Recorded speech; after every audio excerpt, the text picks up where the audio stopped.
കാട്ടാന ആക്രമണങ്ങളുടെ പശ്ചാത്തലം അത് കൂടിക്കൂടി വരുന്നു, റിപ്പോർട്ട് ചെയ്യുന്നത് കൂടിയതല്ല, അത് കൃത്യമായിട്ട് ഈ ആക്രമണങ്ങൾ കൂടുന്നത് തന്നെയാണെന്ന് മനസ്സിലാക്കുന്നുണ്ട്. അപ്പോൾ ഇതിൽ എന്ത് പരിഹാരം എന്നുള്ള ഒരു ചോദ്യം ഉയരുന്നുണ്ട്. സംസ്ഥാനത്തെ തുടർച്ചയായ കാട്ടാന ആക്രമണങ്ങളുടെ പശ്ചാത്തലത്തിൽ ഉന്നതതല യോഗം വിളിച്ചിരിക്കുകയാണ് വനമന്ത്രി എ കെ ശശീന്ദ്രൻ. നാളെ നടക്കുന്ന യോഗത്തിൽ ചീഫ് വൈൽഡ് ലൈഫ് വാർഡൻ ഉൾപ്പെടെ മുഴുവൻ ഉദ്യോഗസ്ഥരും പങ്കെടുക്കും. എ വി ജയശങ്കറാണ് ചേരുന്നത് തിരുവനന്തപുരത്ത് നിന്ന് വിവരങ്ങളുമായി. ജയശങ്കർ, ഇതിങ്ങനെ വലിയ പ്രതിഷേധങ്ങൾ ഇങ്ങനെ നാലുപാടും ഉയർന്നൊരു പശ്ചാത്തലം കൂടിയുണ്ട്. അപ്പോഴാണ് ഈ യോഗം. അതായത് സംസ്ഥാനത്ത് തുടർച്ചയായി ഉണ്ടാകുന്ന കാട്ടാനാക്രമണങ്ങളിലാണ് നിലവിൽ വനം വകുപ്പിന്റെ ഒരു ഉന്നത യോഗം ചേരാൻ വനമന്ത്രി നിർദ്ദേശം നൽകിയിരിക്കുന്നത്. നാളെ വനം വകുപ്പ് ആസ്ഥാനത്തായിരിക്കും യോഗം ചേരുക. ചീഫ് വൈൽഡ് ലൈഫ് വാർഡൻ മുതൽ മുഴുവൻ വനം വകുപ്പിലെ സുപ്രധാന ചുമതല വഹിക്കുന്ന മുഴുവൻ ഉദ്യോഗസ്ഥരും വനമാസ്ഥാനത്ത് ചേരുന്ന ഈ യോഗത്തിൽ പങ്കെടുക്കും.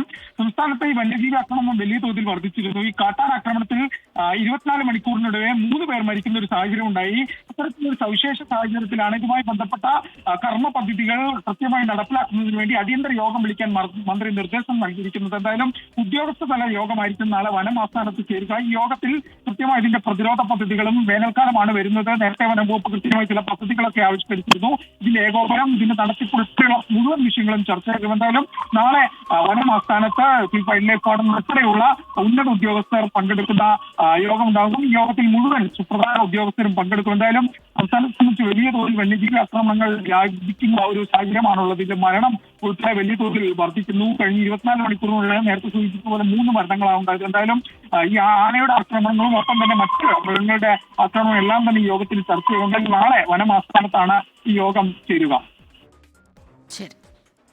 എ വി ജയശങ്കറാണ് വിവരങ്ങൾ നൽകിയത്.